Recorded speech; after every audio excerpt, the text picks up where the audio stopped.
Hi, my name is Jess Tobia, and I will be giving my book report on the book No Place to Hide, Edward Snowden, the NSA, and the U.S. Surveillance State by Glenn Greenwald.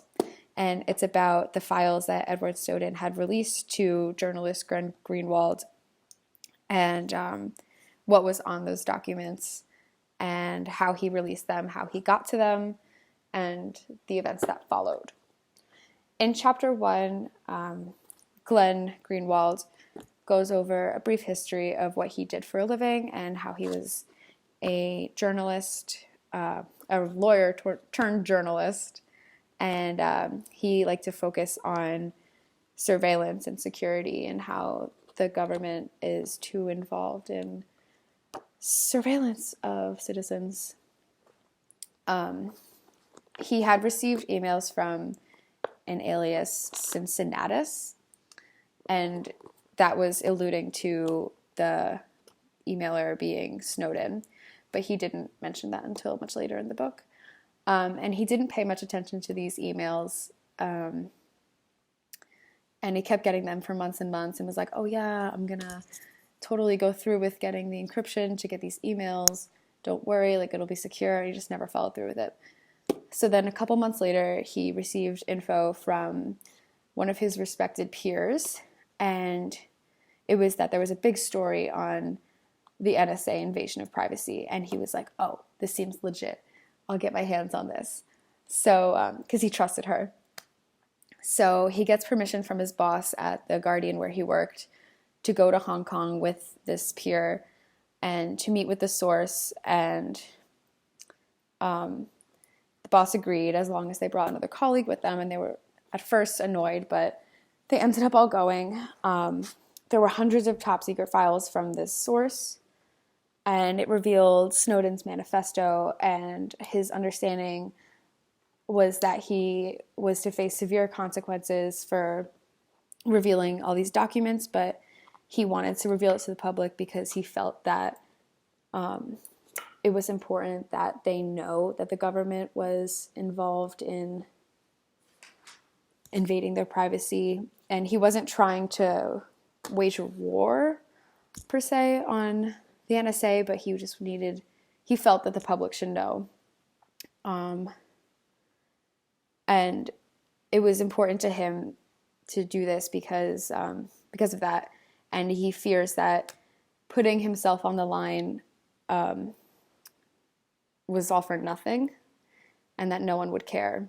But clearly that was not the case. In chapter 2, the journalists all arrive in Hong Kong and they meet Snowden, and they immediately question his authority. Like, they don't trust him because he's this 29-year-old man. They're like, oh, he must be the lover of Snowden. This is the son of Snowden. This is not the guy. Like, who is this guy? But he ended up being legit. He knew exactly what he was talking about. He's a very smart man.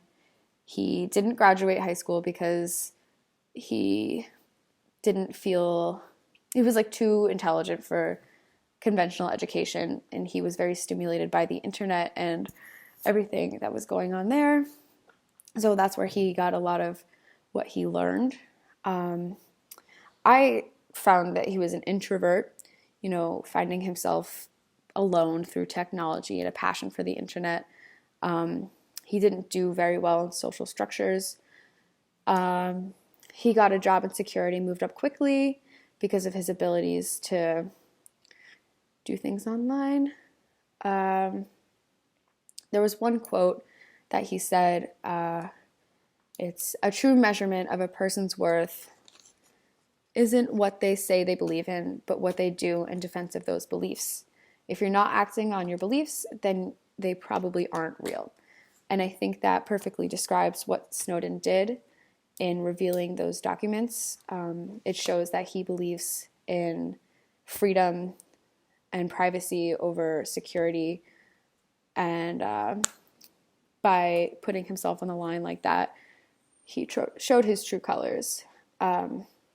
He talked about why it was important to him to reveal these documents, and he explained that a lot of people, kids specifically, find themselves on the internet, and it allows them to explore who they are and who they want to be. And with the government watching them, they kind of don't have the ability to find themselves. And he said that he was worried that his generation was the last to enjoy the freedom of the internet. What else? When they were in Hong Kong, they released the articles to The Guardian, but before that, they had trouble with legal issues, and Snowden and Greenwald and the other colleagues that they were working with had planned to release them on their own website because they were running into so many issues. And finally, they were able to release it to The Guardian, which was good because then Greenwald got to keep his job, which was important. Finally, in this chapter, Snowden revealed himself as Cincinnatus, that guy who was emailing Greenwald in the beginning of the book. And those two chapters were kind of told in a story form, which was really engaging and good for the audience. Chapter 3 was kind of harder to read. It was all about the NSA encryptions and the secret codes that they used to hide the documents and the information. And the government's goal was to get rid of electronic privacy. And they used a lot of these words that I honestly did not understand. And the companies, what I got from this chapter was that tech companies had made it easier for the government to surveil what we were doing. They had access to your friend lists, credit card info, data records, and then it talked about the 3 different tiers for foreign relationships that the government had. So there were the 5 Eyes, and those were the people or the nations that the U.S. would collaborate with. That's Canada, the UK, Australia, and New Zealand, and we rarely spied on them, but we spied with them. And then the next tier below that were countries that we worked with and spied on as well. And then countries below that were the countries that we spied on and we never worked with them. An important topic in chapter 3 was content versus metadata. And that was on page 133 it started. And this point in the chapter made me realize how important it was that we get our own privacy. So content was listening in on phone calls and what we all had to say and like the conversations that we had. But the metadata was like when the call took place, who it was with, how long it was, where you made the phone call. So they gave an example. It was a real life example that like I think a lot of people could relate to about like some woman calling her gynecologist and then calling some guy and then her mother and then an abortion clinic. And with all that information, the government can tell that she was pregnant and looking for an abortion. And it just talked about how the government wants information for control and just to like maintain its grip on the world. The next chapter, chapter 4, goes into depth on the sociological perspective of how surveillance affects people. And in the new age of social media, people are encouraged to be more open with their personal lives, but they don't really understand that they are giving away their privacy as well. And the book talked about privacy being able to act, think, speak, write, experiment, and choose how you want to be away from the judgment of others. And privacy basically equals freedom. And it is proven that people change their behavior when they know they're being watched. I remember learning about this in a basic sociology course. So when you have people watching you, especially the government, you're more inclined to do the right thing. And there's this always anxiety. Stop, this is for a class. There's always an anxiety and self-judgment and paranoia. And there's no way to avoid the surveillance because then you're like, you look suspicious. So there's really no getting around it. In chapter 4, they compared the NSA to George Orwell's 1984, which I thought was a good comparison because no one had the freedom to do anything in that book. And they said that even though you may not always be being watched, it's the idea that you might be being watched. That's what keeps people in line.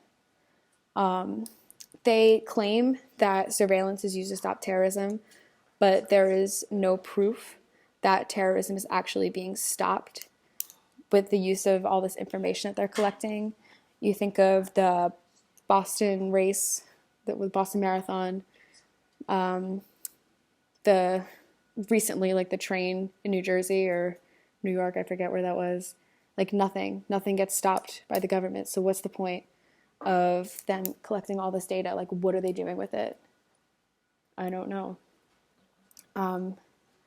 They also pointed out that collecting so much data is counterproductive because you have all this data that you can't analyze quickly enough. So that's probably why they're not catching any of the terrorists. But at the same time, terrorism, like you're less likely to die from a terrorist attack than you are from almost anything else. They compared it to like getting struck by lightning. You're more likely to get hit by a car than you are to die of terrorism attacks. So I don't know. They're just creating this fear for us for no point. Chapter 5 goes into discuss. Oh, wow, I'm at 12 minutes already. Okay. Chapter 5 goes into discuss the consequences that Greenwald and Snowden faced after the release of these articles. Greenwald was unfortunately accused of being an activist, and that's a problem in the journalism world because the difference between activism and journalism is being opinionated and providing facts. So once you are considered being an activist, you can be accused of criminal acts. And that just really sucks for him because he was giving facts. And it may have come across opinionated, but it wasn't. Snowden is not allowed back in the country. They made that very clear. People had called Snowden a loser for dropping out of high school. They were trying to discredit him. But honestly, like, he was such a smart guy, or he still is such a smart guy. And in the end, The Guardian ended up giving the government a lot of documents that Snowden had gotten to them.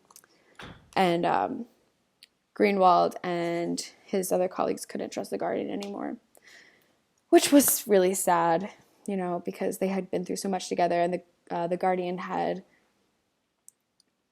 talked about not giving in to the government as bullies, and they would stick their ground, and they just ended up not doing that. The overall theme of this book is that the NSA and the US government is invading our privacy and that we should do something about it. I honestly thought this book was amazing. I thought it was amazing.